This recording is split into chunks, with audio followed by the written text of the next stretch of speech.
안녕하세요. 저는 인제대학교 해운대 백병원 간이식센터장 왕희정입니다. 현재 간담체 외과와 간이식센터에서 간암, 간이식, 담도암, 전이성 간암 등을 주로 진료하고 있습니다. 오늘 부산일보와 함께하는 부산 시민을 위한 건강교실 두 번째 시간으로 간이식에 대한 강의를 준비했습니다. 간암의 치료 방법과 간이식 수술의 과정 등에 대해서 알려드릴 텐데요. 환자분들이 이식 후에도 건강한 삶을 이어갈 수 있도록 간이식에 대한 올바른 정보를 나눠보는 시간이 되시길 바랍니다. 역사적으로 최초의 간이식은 이태리의 스타우드 아처라는 사람이 동물 실험으로 최초로 간이식을 실시하였습니다. 그 이후 1963년도에 스타즐이라는 분이 인체에서 최초의 간이식을 시행한 바 있습니다. 그렇기 때문에 간이식의 역사는 반세기 정도 되었다고 할 수 있겠죠. 지금 현재 전 세계적으로 이식이 얼마나 진행되고 있는가 하는 자료입니다. 1년에 12만 6천 명 정도의 장기 이식이 시행되고 있는데요. 매년 약 한 5% 정도씩 숫자가 늘어나고 있습니다. 매년 발생하는 뇌사자의 숫자는 3만 1,800명 정도의 뇌사자가 생기고 있고요.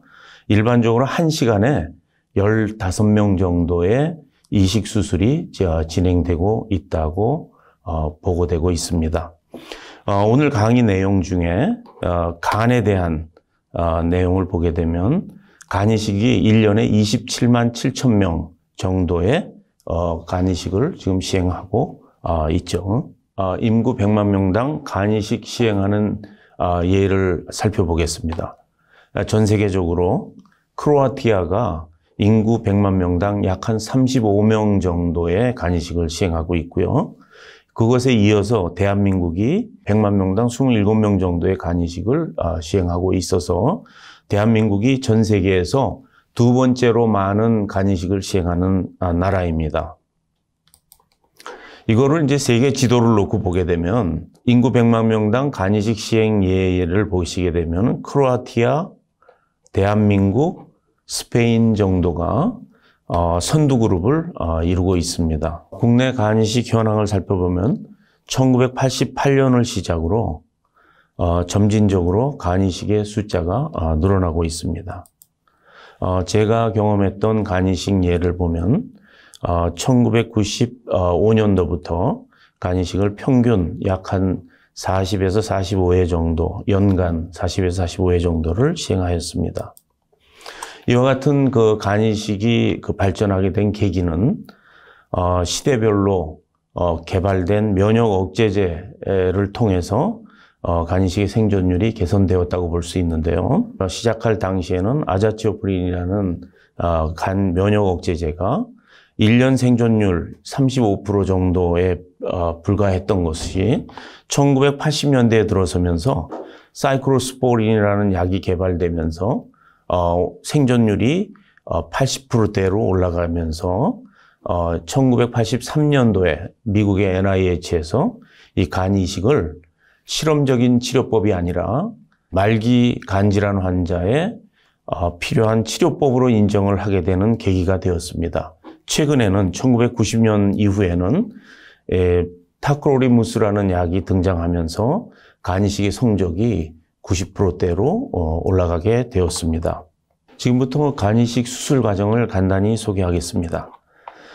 이 병든 간인데요. 병든 간을 여러 개의 혈관과 담도를 절제하고 간을 유동화시켜서 제거를 한 후에 깨끗한 새 간을 이식하는 과정을 보여주고 있습니다. 간이식은 여러 가지 혈관과 담도를 문합하는 수술이라고 볼 수 있겠습니다. 장기 구둑 과정입니다. 그러니까 뇌사에 빠진 환자의 장기를 여러 분야의 의사들이 함께 참여해서 장기를 떼는 이런 과정입니다. 장기 구둑 과정에 이제 장기를 사용하는 장기들을 나열한 것입니다.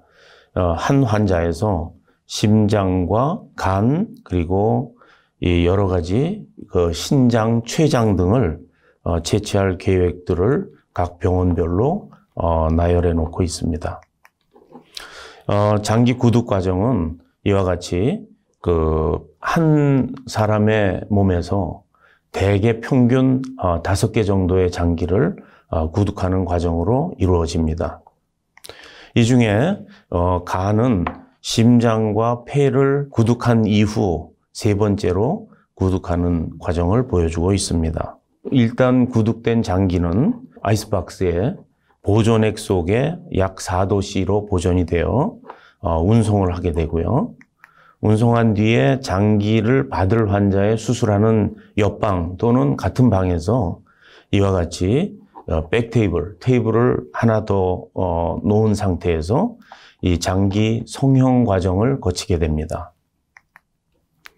이 장기 성형 과정은 이 장기에 붙어 있는 이 지방 조직이라든지 연부 조직들을 정리를 하는 과정으로 이루어지게 되고요. 그 장기 성형 과정이 이루어진 다음에 옆방에서 이루어지고 있는 뇌사자 장기를 이식할 수혜자의 수술이 이루어지는 방에서 간을 다 제거한 이후 새 혈관을 문합하면서 이식하는 것을 보여주고 있습니다. 이 사진은 간 이식 후에 세간이 들어가서 혈관을 다시 열어서 재관류를 시키고 있는 것인데요. 색깔이 이렇게 빨갛게 돌아오는 것을 확인하실 수 있습니다. 그와 같이 간의 재관류 후에는 간 동맥을 이어서 간에 충분한 산소를 공급해주고 담도를 이어주어서 만들어지는 담즙이 장으로 내려가게 이렇게 하게 되면 장기 이식이 끝나게 됩니다. 간 이식은 두 가지가 있는데요. 지금까지 설명한 뇌사자 간 이식과 살아있는 공여자의 절반의 간을 이용하는 생체 간 이식을 들 수가 있는데요. 이 두 병든 간을 제거한 후에 뇌사자 간은 전 간을 이식하게 되는 것이고요. 생체 간 이식은 건강한 사람의 반쪽 간을 이식하게 되는 것입니다. 뇌사자 간 이식은 뇌사 공여자, 즉 이제 뇌사 사망자의 간을 이용하기 때문에 항상 수술이 응급수술로 이루어지게 되고요. 말기 간 기능 환자들을 대상으로 하게 됩니다. 그리고 간 전체를 이식하는 수술이죠. 그런데 이 생체 간 이식은 생체 공여자, 이제 정상인, 대부분이 이제 가족들이 간을 절반을 공여하게 되고요. 응급이 아니고 정규 수술로서 대기적 수술을 하게 되며 혈액형 부적합 간 이식이 가능합니다. 그리고 간암이라든지 말기 이전의 환자들을 대상으로 이식을 시행하기 때문에요. 간 일부를 이식하는 것이 이제 가능하게 되는 것입니다. 생체 공여자의 그 안전성에 대해서 잠깐 말씀드리겠습니다.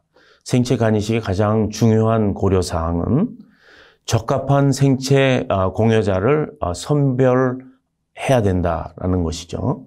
그리고 정밀한 수술 전 계획을 세워야 한다. 그리고 세 번째로는 정확한 간 공여 수술을 해야 된다. 네 번째로는 안전한 수술 후에 환자 관리가 가능해야 된다. 라는 이 네 가지 조건이 만족되어야 생체 간 이식이 안전하게 이루어질 수 있다고 생각합니다. 생체 공여 간 이식의 종류를 말씀드리겠습니다. 생체 공여 간 이식간은 세 종류를 일반적으로 사용을 하고 있습니다. 첫 번째로는 왼쪽 간, 좌엽을 이용하는 간 수술인데요. 공여자에서 좌측 간을 절제해서 수혜자한테 이식을 하는 방법입니다. 그리고 두 번째로는 우측 간을 이용하는 이식인데요. 대부분의 그 성인 간의 간 이식은 이 우측 간을 이용하는 간 이식을 시행하고 있습니다. 우측 간은 전체 간의 약 한 60 내지 70%가 되기 때문에 그 수혜자에게 충족되는 크기를 제공할 수 있습니다. 세 번째로는 이제 좌엽이 너무 작아서 이제 위험할 가능성이 높을 경우에 그 우엽을 줄 수가 없거든요. 그래서 이럴 경우에는 우후구역을 이제 제공하는 간 이식을 종종 시행하고 있습니다.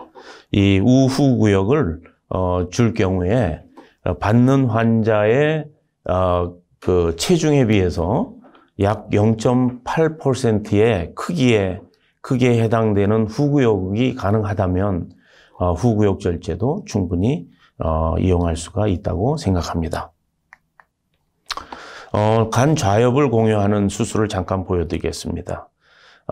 이 조직 검사를 해서 이 간이 큰 문제가 없다는 것을 확인하고 이 좌엽을 절제해서 다듬은 다음에 이식을 하고 난 뒤의 사진입니다. 좌엽의 크기가 대개 30 내지 40% 정도가 되고요. 이것이 이 잔존간이 약 한 60 내지 70%가 남게 되죠. 이 떼낸 간이 이제 다듬어지는 과정을 설명을 하고 있고요. 그리고 이 다듬어진 간을 수혜자의 간을 모두 제거한 후에 이식을 해서 재관류를 한 사진입니다. 우엽 공유하는 사진을 잠깐 보여드리면요. 이쪽이 이제 우엽이 되겠고요.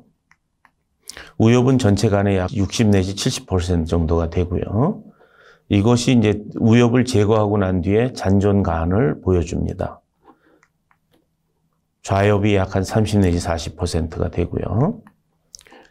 이 떼낸 간을 다듬어서 그 환자의 전간을, 간 전체를 제거한 후 우측 간을 이식한 후 재관료한 사진입니다. 다음은 이제 수술 전에 그 환자의 안전한 수술을 위해서 간의 3차원 영상과 수술 시뮬레이션 하는 과정을 보여드리겠습니다. 저희들이 찍은 CT 사진을 특수한 그 소프트웨어에다가 집어넣게 되면 이와 같은 3차원 영상을 보여주게 됩니다. 이 3차원 영상을 통하여 이식하는 간과 남은 간의 볼륨을 정확히 예측을 할 수가 있습니다. 이게 이제 우측 간이고요. 이게 후구역이고요. 이게 이제 각각 간의 이식할 볼륨을 측정할 뿐만 아니라 이 각각 간에서 혈관의 변이가 혹시 존재하는지를 저희들이 살펴봄으로 해서 수술의 안전성을 예측할 수가 있는 소프트웨어를 저희들이 사용하고 있습니다. 혈액형 부적합 간 이식에 대해서 말씀드리겠습니다. 제가 이제 국내에서는 처음으로 성인에서 혈액형 부적합 간 이식을 2007년도에 시행한 바가 있는데요. 이 혈액형 부적합 간 이식은 몸속에 존재하는 이 B형 임파구의 항체를 억제하는 주사를 놈으로 해가지고 혈액형이 맞지 않는 환자 간에 항체를 만드는 세포를 억제해 줍니다. 그와 더불어서 혈장 교환술이라는 것을 시행함으로써요. 이미 만들어져 있는 몸속의 혈액형 부적합 항체를 제거하는 과정을 이 두 과정을 거침으로 해서 환자의 혈액형을 일시적으로 AB형으로 만드는 과정을 거쳐서 이식을 하게 되면 혈액형이 적합한 환자들의 간 이식과 유사한 성적을 거둘 수 있다라는 거죠. 그래서 이 혈액형 부적합 생체 간 이식을 한 후에 생존율을 살펴보시게 되면 부적합이나 적합한 환자 모두 성적이 거의 비슷한 것을 관찰하실 수 있습니다. 그래서 이와 같은 간 이식을 2007년도에 시작한 이후 대한민국에서 현재 약 한 10개 이상의 병원에서 연간 전체 간 이식의 약 20% 정도를 혈액형 부적합 간 이식을 시행하고 있습니다. 어떤 환자들이 간 이식의 대상이 되는지 하는 것에 대해서 함께 살펴보도록 하겠습니다. 한국인의 그 만성 간 질환의 원인은 다음과 같습니다. 간경화증의 원인으로는 B형 간염, C형 간염을 포함해서 간염이 약 한 70% 정도를 차지하고요. 나머지 약 30%가 알코올성 간경화를 들 수가 있겠습니다. 또한 이 간암의 경우는 이 B형, C형 간염으로 인한 것이 약 한 80% 정도 되고요. 알코올로 인한 간암 환자가 약 한 20% 정도 차지한다고 볼 수 있겠습니다. 간 질환의 진행되는 과정을 살펴보면요. 정상 간에서 지방간이 되었다가 간염을 앓거나 지방간이 되었다가 간경화로 진행된 후 간암이 발생되는 이와 같은 일련의 그 과정으로 간질환이 진행됩니다. 근데 이 간경화라는 것은 무엇인가 하면요. 이런 건강한 간에서 간이 단단하게 굳어지는 것을 얘기하는데요. 간이 망가지는 그 원인이 간염이나 알코올 때문에 망가지면서 회복을 하는 과정에 섬유화가 일어납니다. 그럼 섬유화가 일어난 간 사이사이에 살아있는 정상 간세포들이 재생을 울퉁불퉁하게 하면서 간경화가 생기게 되는 것이죠. 이와 같이 간경화가 되면 간의 고유한 여러 가지 기능이 상실하게 되고 이제 이로 인해서 합병증을 유발하게 됩니다. 국내 간이식 대상자의 그 원인 질환을 살펴보면 간염에 의한 간경화 환자가 전체 이식 환자의 약 한 66% 정도를 차지하고요. 그리고 B형 간염에 의한 간암 환자가 약 20%, 그리고 급성 간부전으로 인해서 이식을 하는 환자가 약 한 8% 정도가 되겠습니다. 이 간경변의 합병증은 크게 세 가지로 나눌 수가 있는데요. 첫 번째로는 복수, 그러니까 이와 같이 난치성 복수를 들 수가 있겠습니다. 복수가 초기에 차는 경우에는 이뇨제로 조절이 되지만 일정하게 간경화가 진행이 되게 되면 이 이뇨제로 조절이 안 되는 이와 같은 난치성 복수를 생성하게 됩니다. 두 번째 합병증으로는 정맥류 출혈을 들 수가 있겠습니다. 정맥류란 간이 굳어져서 간으로 피가 잘 통하지 않아 간 문맥압이 오르게 되고 식도나 위로 피가 역류가 돼서 간으로 갈 피가 역류해서 혈관이 굵어지게 됩니다. 이 굵어진 혈관이 갑자기 파열이 되면 이와 같이 혈압이 떨어질 때까지 출혈이 일어나는 현상, 이것을 정맥류 출혈이라고 합니다. 약 이 출혈한 환자의 3분의 1은 생명을 잃게 됩니다. 그 다음에 세 번째 합병증으로는 간성 뇌증을 들 수가 있습니다. 장에서 흡수된 독성 물질이 간에서 해독되지 않고 뇌로 바로 흘러들어가는 현상으로 인해서 생기는 것으로서요. 간성 뇌증에는 4단계가 있는데요. 우리가 이제 이식 대상이 되는 환자들은 3단계, 4단계가 되겠습니다.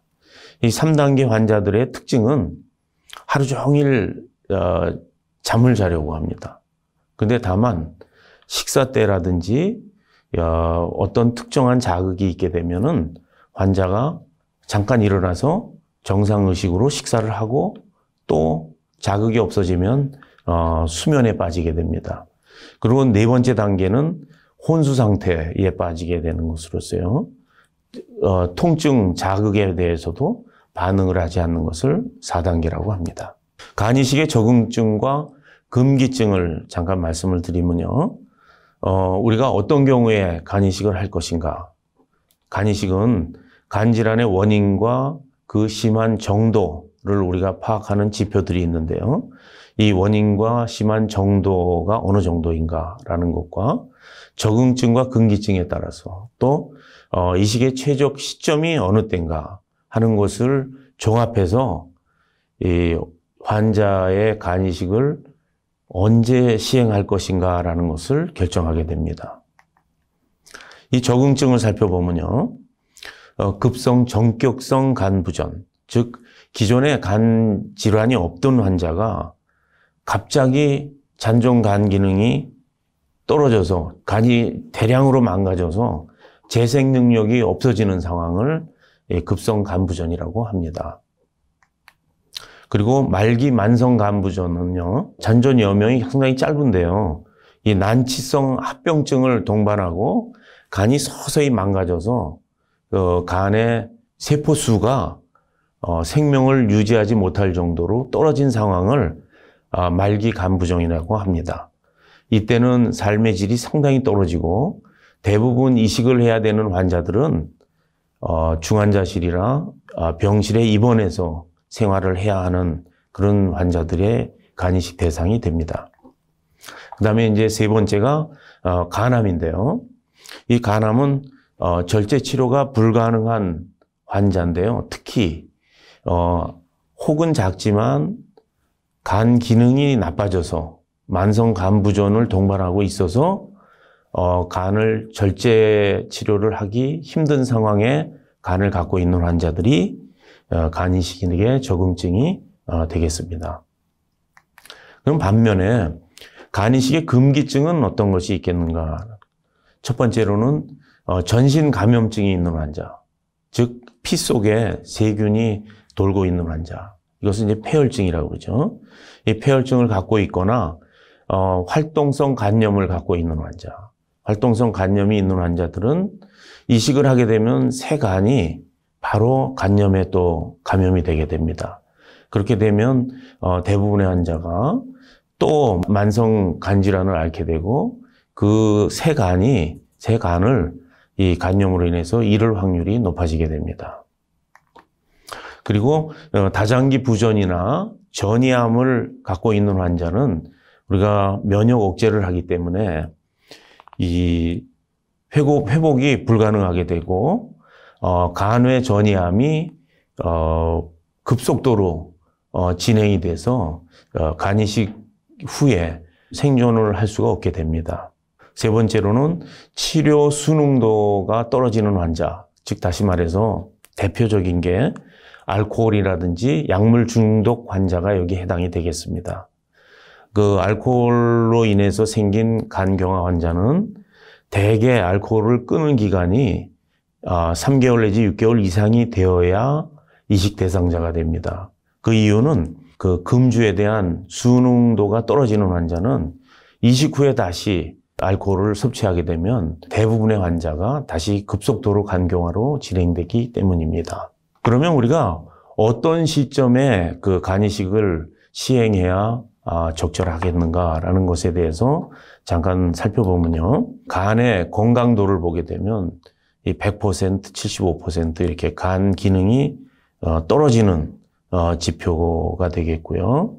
그거에 따른 간 기능이 떨어지면 떨어질수록 이식의 위험도는 올라간다는 거죠.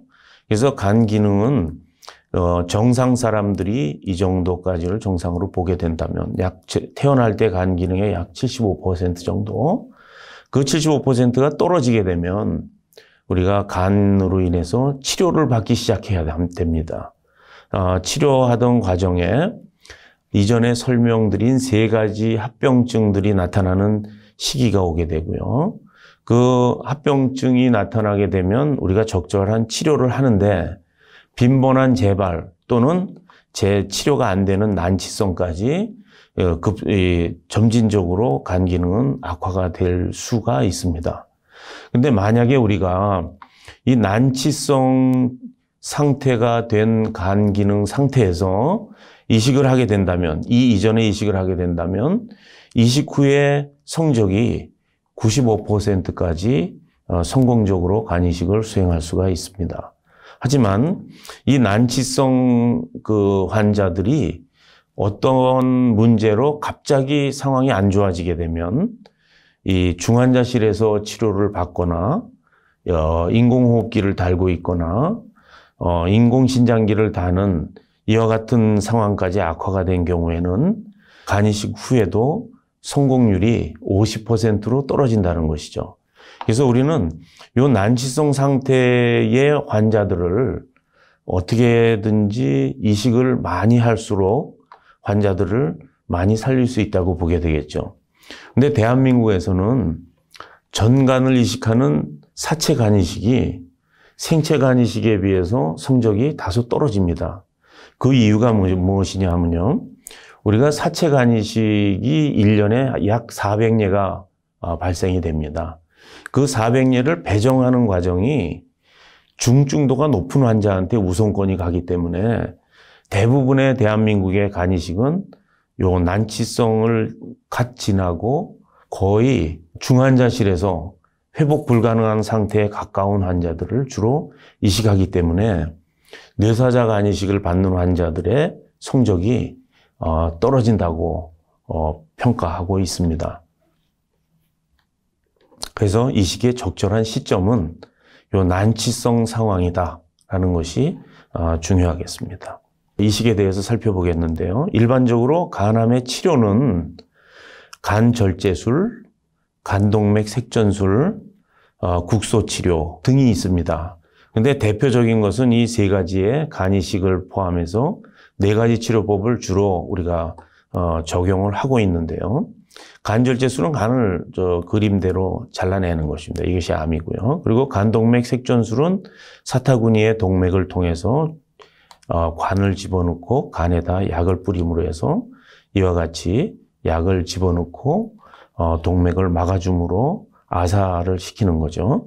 그리고 이제 국소치료는 알코올이나 고주파를 혹에다 찔러서 열을 발생하거나 알코올을 주입해서 혹을 죽이는 거죠. 그래서 이와 같은 간암 치료는 수술이 가능하면 수술을 해라 라는 것이 정설입니다. 하지만 간암이 있는 간은 대부분이 간경화를 동반하고 있기 때문에 간절제 후에 간부전에 빠질 위험이 항상 있습니다. 그래서 간 기능이 나빠서 절제가 불가능한 작은 간암인 경우에는 간이식이 가장 적절하고 성적이 좋은 치료라고 볼 수 있겠습니다. 그리고 간 절제를 하고 난 후에는 간암 재발률이 높습니다. 그러니까 전이성으로 생긴 재발뿐만 아니라 간에서 발생하는 암이 매년 4% 정도가 새로 암이 발생하기 때문입니다. 그래서 간암의 간절제 후에 생존율을 한번 살펴보게 되면 간암 1기, 2기, 3기, 4기인 경우에 각각 5년 생존율이 87% 1기, 2기에 72%, 3기에 51%, 4기에 19%로 이 재발률이 상당히 높습니다. 간암에서 그렇기 때문에 간이식이 성적면에서는 가장 좋다라는 것을 여러분께 말씀드릴 수 있겠고요. 간암에서 간이식 적응증에 대해서 말씀드리겠습니다. 다시 말해서 어떤 간암 환자에서 간이식을 해야 적정 수준 이상의 성적을 올리는가라는 것에 대한 말씀입니다. 우선은 이태리 밀란 그룹에서 이와 같은 연구를 했습니다. 혹이 하나일 때 그러면서 직경이 5cm 미만인 경우와 혹이 3개 이하이면서 3cm 이하인 경우 이때 5년 생존율이 80% 정도 된다는 거죠. 그와 반면에 미국의 샌프란시스코 대학병원에서 보게 되면 단일 결절 직경 6.5cm 이하, 3개 이하면서 각각 4.5cm 이하의 직경을 가진 경우에 그 직경의 총 합이 8cm 이하가 되면 그 그룹에서는 5년 생존율이 75% 정도 된다라는 이와 같은 기준을 발표했습니다. 이게 이제 그 간암에 대한 간이식을 하는 표준 적응증으로 자리 잡고 있습니다. 뇌사자의 전체 간을 이식하는 이와 같은 사체 간이식인 경우에 대한 설명을 지금까지 밀란 그룹과 샌프란시스코 그룹의 적응증을 말씀드렸고요. 생체 간이식의 경우에는 쉽게 설명드려서 내 가족이 간을 공유하고 우리 가족이 간을 받는다. 그러니까 이와 같은 사체 간이식이 적응이 되는 환자뿐만 아니라 젊고 비교적 간 기능이 양호하면서 간경화를 동반한 간암 환자인 경우에 조금 이식 기준보다 간이 좋더라도 이식 성적이 좋기 때문에 간이식을 할 수가 있다라는 거죠. 그리고 또 한 가지는 간절제나 다른 치료가 어려울 정도로 매우 진행된, 이게 다시 말해서 5cm, 6.5cm를 넘어가는 진행된 간암인 경우에도 우리 그 가족들이 또는 환자가 이식 성적이 75%의 5년 생존율이 안 되더라도 우리는 이식을 하겠다 하는 경우에는 생체 간이식은 시행할 수도 있다라는 거죠. 그래서 이식 적응증의 폭이 생체 이식이 다소 넓을 수 있다. 그래서 이 생체 이식의 장점은 사체 이식에 비해서 간 이식을 뇌사자가 생길 때까지 기다리는 그 시간을 최소화해서 뇌사자 장기 부족 현상을 해소할 뿐만 아니라 간암을 갖고 있는 환자가 기다리면서 진행되는 간암의 위험을 덜어줄 수가 있다라는 장점이 있고요. 또 한 가지는 절제 불가능한 진행된 간암에서도 다소 나쁜 치료 성적을 받아들인다면 적응증을 확대할 수 있다라는 장점이 있겠습니다. 간이식 수술 중에 이 생체 간이식은 이와 같이 아까도 설명드렸지만 간을 절반을 갈라서 왼쪽 간을 쓸 것인가 오른쪽 간을 쓸 것인가는 간이식을 받는 환자의 몸의 크기라든지 상태에 따라서 선택을 하게 되고요. 이 경우에는 왼쪽 간을 띄어서 병든 간을 뗀 뒤에 왼쪽에다가 이식한 사진을 보여주고 있습니다. 정리해보면 장점은 간암뿐만 아니라 새로 간암이 자꾸 생기는 전암병변인 이형성 결절을 확실하게 제거해 줄 수 있다. 그래서 간암 치료 성적을 올릴 수 있다. 그리고 간 기능이 정상화된다라는 장점이 있고요. 단점은 수술 후에 재발했을 경우에는 간 절제를 한 환자의 재발보다 예후가 좋지 않습니다. 그 이유는 면역 억제를 하기 때문에 암이 면역력의 제어를 받지 않고 발육을 하기 때문에 예후가 좋지 않게 되고요. 또한 수술적 위험과 면역 억제제 사용에 따른 다른 합병증, 다양한 합병증들이 잔잔하게 있겠습니다. 간 이식 후에 생존율을 보게 되면 사체 간이식, 생체 간이식 공히 성적이 70%를 상회하고 이것은 이제 우리나라 전체 데이터입니다. 생체 간이식, 사체 간이식이 70 내지 80%의 5년 생존율을 보여주고 있다라는 거죠. 그리고 간암에 대한 간이식 후에 무재발 생존율을 보게 되면 간 절제 환자는 생존율 곡선이 5년 생존율이 약 한 60% 정도, 무재발, 재발이 없는 생존율이요. 그런 반면에 간이식 환자들은 거의 90% 정도의 생존율을 보이고 있습니다. 그리고 이제 간이식 절차, 이제 여러분들이 간이식을 만약에 내가 간이식을 한번 생각해 본다면 어떤 절차를 밟게 되겠는가라는 거죠. 우선 간외과라든지 소화기 내과에 진료를 받은 후에 간 이식 코디네이터 상담 과정을 거치게 됩니다. 이 상담 과정에서 간을 공유해 줄 수 있는 가족이 있다면은 이제 생체 부분 간 이식을 받게 되고요. 또 그 공유를 할 수 있는 공유자가 없다면은 뇌사자 전간 이식을 고려하게 되겠습니다. 이 생체 부분 간 이식의 경우에는 기증자 검사, 간을 줄 사람이 선정이 되고 기증자 검사를 1차, 2차에 걸쳐서 하게 되고요. 장기 기증 상담 평가를 하며 또 그 나라의 장기 분배 기구에 승인을 득해서 수술을 진행하는 과정을 밟게 되고요. 뇌사자 간 이식에 등록을 하는 환자들은 이 장기 분배 기구에 등록을 한 후 응급도를 분류를 받아서 응급도가 우리가 정기적으로 진료를 하면서 이 장기 분배 기구에 응급도를 계속 보내게 되면 뇌사자가 발생했을 때 응급도 순서에 따라서 간을 배정받아 수술을 하게 되겠습니다. 이 응급도의 분류는 최근, 그러니까 2016년 6월 1일자로 이와 같이 변경이 됐습니다. 여러분들이 조금 이해하기 힘든 점수를 배정을 하게 되는데요. 이 멜드라는 점수가 20점, 대개 이제 환자들의 경우 20점에서부터 40점까지 이렇게 배정이 되는데요. 이 멜드 점수라는 것은 주로 콩팥 기능과 간 기능 수치와 지혈능과 지금 현재 인공신장기를 달고 있는, 투석을 받고 있는가라는 이 네 가지의 객관적인 지표를 근거로 해서 점수를 매기게 되겠습니다.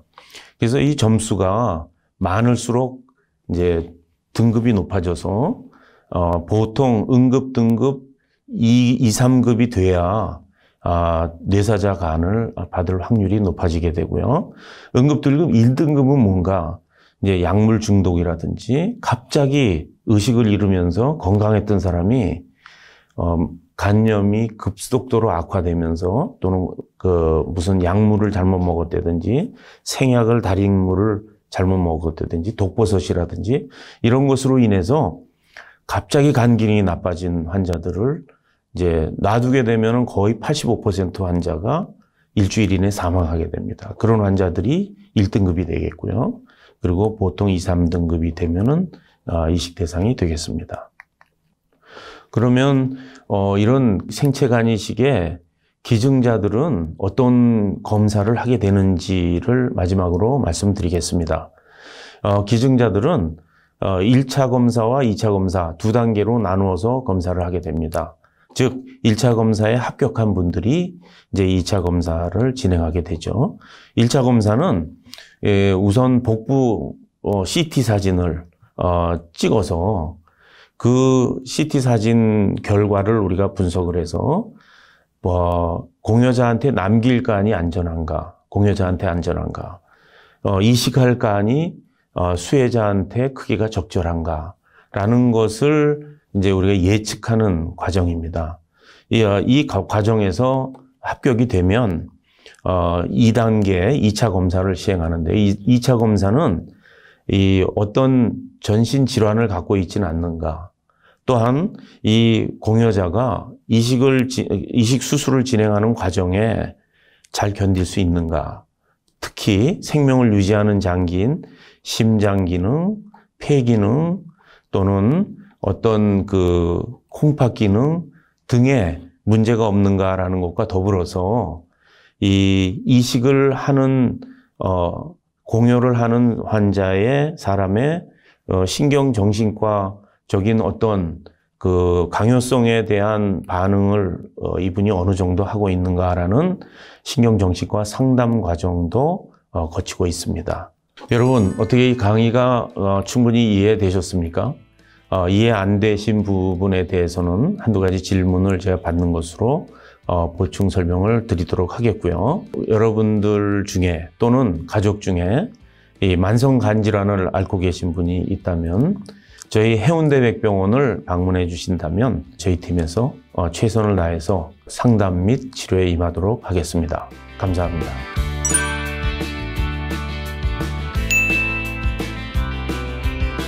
간을 공여하는 사람들 입장에서는 공통적으로 느끼는 게 이식해서 간을 주게 되면 과연 내가 건강한 생활을 영위할 수 있겠는가라는 거죠.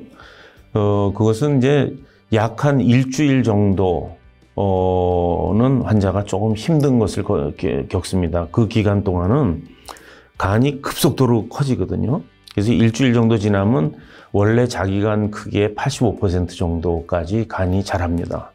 그 과정에 모든 몸에 있는 영양을 뺏어가기 때문에 마치 배고픈 사람, 그러니까 한 2끼 정도를 굶은 사람 같은 느낌을 가져요. 이제 땅이 꺼지는 것 같은 느낌이 항상 있고 약간 어지럽고. 근데 그 시간이 지나면, 이 일주일 정도가 지나면 주변에 관심을 가지면서 회복 단계에 들어서고요. 입맛이 돌아오고 이제 다시 그 가족 걱정이 되고 집 걱정이 되고 일상생활로 돌아가는 생각을 하게 됩니다. 그러면 언제부터 일상생활이 가능하겠는가? 그건 우리가 보통 한 열흘 정도면 퇴원을 하게 되거든요. 수술 후에. 그 뒤에 일반적으로 제가 설명하기를 3개월이 지나면 축구를 할 수 있습니다. 그리고 한 달이 지나면 사무직 근무는 전부 가능합니다.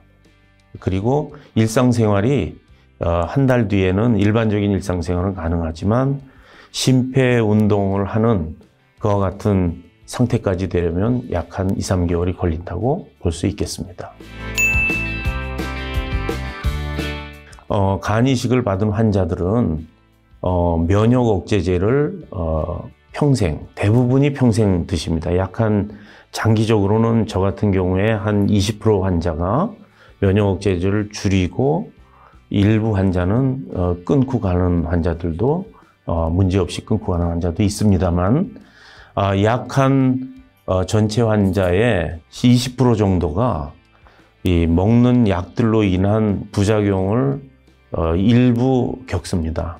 그렇기 때문에 생활 과정 중에는 이 의사들의 지시를 꼭 따라야 되는 것들이 몇 가지가 있습니다.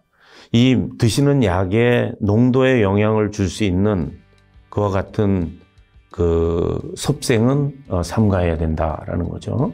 그러니까 첫째로는 쉽게 들 수 있는 게 자몽 같은 것을 드시지 말라고 그럽니다. 그 이유는 뭐냐면 자몽에 있는 일부 성분이 면역 억제제와 같은 길로 배설이 돼요. 그래서 자몽을 드시면 이 면역 억제제 레벨이 변합니다.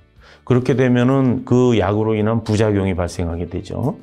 그와 더불어서 저희들이 이 동양 사람들은 성분을 알 수 없는, 정확한 성분을 알 수 없는 달인물들, 액기스라든지 녹즙이라든지 이런 포괄적으로 몸에 좋을 것 같은 건강식품들을 많이 먹습니다. 그 물질들이 이게 이식약들이 서양에서 개발됐기 때문에요. 이 하나하나의 약제에 대한 상호작용들이 연구된 바가 없습니다. 그렇기 때문에 이 한방 또는 식품으로, 달인물로 이렇게 먹는 그런 섭생들은 이 약에 어떤 영향을 미칠지 모르기 때문에 피하는 것이 좋고요. 또한 이식으로 회복한 그 어렵게 새로 삶을 얻게 된 그 새 간에 이런 농축된 음식들을 먹는 것은 그 대사 부담을 많이 주기 때문에 삼가하는 것이 좋겠다고 생각합니다.